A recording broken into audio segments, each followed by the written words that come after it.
Ever walked down a bustling city street, seen a familiar green logo, and wondered, just how local is this? We're talking about TD Bank, a name plastered on branches from Maine to Florida. It feels distinctly American, doesn't it? Like a staple of the financial landscape, woven into the fabric of our everyday lives. But here's the thing, appearances can be deceiving.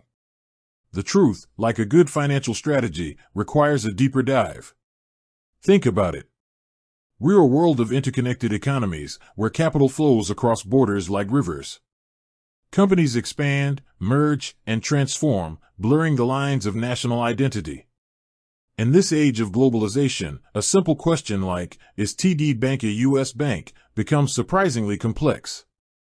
We're not just talking about a building with a flag out front. We're talking about ownership, regulatory frameworks, and the intricate dance of international finance. Let's peel back the layers. You see those green branches, the ATMs, the online portals? They're all part of TD Bank, N.A., the U.S. subsidiary. That N.A. is critical.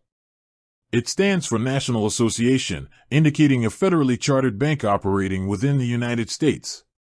So, yes, it operates as a full-fledged U.S. bank, offering checking, savings, loans, and all the services you'd expect.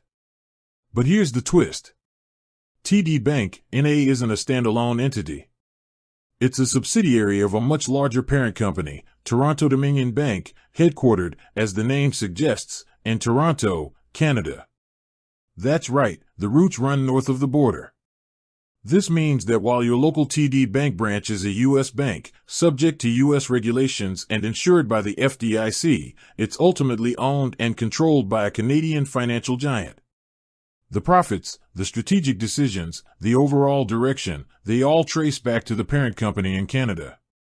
Now, does this make TD Bank any less of a U.S. bank? Not in the practical sense. For everyday consumers, it functions just like any other American bank. Your deposits are protected, your transactions are processed, and you interact with them as you would with any other domestic financial institution. However, understanding the ownership structure is crucial. It highlights the interconnectedness of our financial systems, the reality that even seemingly local institutions can have global roots. It also underscores the importance of due diligence, of looking beyond the surface and understanding the bigger picture. Think of it like this. You might drive a car assembled in the U.S., but the company that designed and manufactured it could be based in Japan or Germany. The car functions perfectly well on American roads, but its origins are elsewhere. TD Bank is similar.